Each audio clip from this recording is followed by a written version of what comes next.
All right, we are moving on to page 4 in our digital notebook. Notice on page 4 we have 2 mastery check questions. The first question, leaders of early Greek oligarchies came mainly from which group? You'll find that answer either on page 228 in your textbook or in this circled yellow paragraph. Let's go ahead and listen. Experimenting with forms of government. Isagoras and the Spartans were trying to keep government in the hands of the aristocrats, a type of government the Greeks called an oligarchy. In an oligarchy, political power is held by a small group of people. Oligarchies. Oligarchies were usually headed by a council of leaders who belonged to the aristocracy. One of these aristocratic leaders was a lawgiver named Draco. He created a legal code that specified harsh punishments for all offenses, from serious to minor crimes. Today, people still use the word draconian to describe laws that seem unnecessarily harsh or severe. All right, again, number 1, leaders of early Greek oligarchies came mainly from which group? You will find that answer in this circled yellow paragraph. All right, continuing on, we actually have a couple here. So it's going to span over 2 pages. The first question, after 700 BCE, a sense of equality developed in Greece among whom? You'll find that in this yellow circled paragraph. And then if we skip to page 15, number 3 will be in this green highlighted paragraph. As foot soldiers, fighters in a phalanx did not need to be rich enough to buy and maintain a what? So let's go ahead and listen, starting with a military tactic changes government. A military tactic changes government.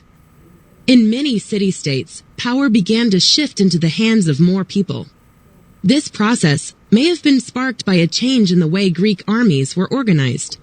In earlier times, the outcome of battles depended on fights between individual aristocratic warriors. Around 700 BCE, a new military formation called the phalanx was introduced. The phalanx was a formation of heavily armed foot soldiers who moved together as a unit. Before battle, these citizen soldiers lined up to form a row of overlapping shields. Each man's shield helped protect his neighbor. He held the shield with his left arm. In his right hand, he held a spear or sword. As foot soldiers, fighters in a phalanx did not need to be rich enough to buy and maintain a horse. More men could afford the necessary weapons and armor. As city-states came to depend on the phalanx formation for defense, citizen soldiers may have gained more political power. Some historians believe this gave more men a voice in government. Aristocratic leaders risked losing the support of their army if they did not consider the interests of these men. Each city-state set up a different form of government. With so many city-states, great political variety characterized the Greek world. Number 2, after 700 BCE, a sense of equality developed in Greece among whom? You'll find the answer in this yellow circled paragraph.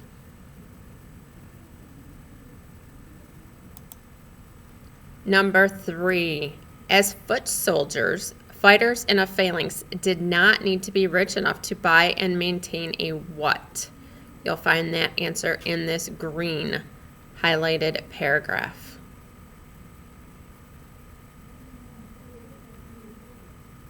All right, you'll see this is a phalanx here. You have all the men with their shields overlapping and their spears sticking through. Same thing on both sides. We have 3 paragraphs left on this page and 1 question. Number 4, tyrants were usually members of what group? You'll find that answer in this pink highlighted paragraph. Let's go ahead and listen. Tyrannies. At first, tyrants or strong leaders emerged to champion the interests of ordinary citizens. Tyrants were usually members of the aristocracy. But by promising land and other benefits to the poor, they won popular support. Then they were able to set up a tyranny. or government run by a strong ruler. Tyrants did not allow others to play a significant role in government. Nevertheless, Greek tyrants were not always bad rulers. In some city-states, they governed fairly and worked to improve life for ordinary people. Many tyrants, however, found that they could not fulfill their promises. Other tyrants ruled harshly. Eventually, other forms of government replaced tyrannies. Number 4. Tyrants were usually members of what group?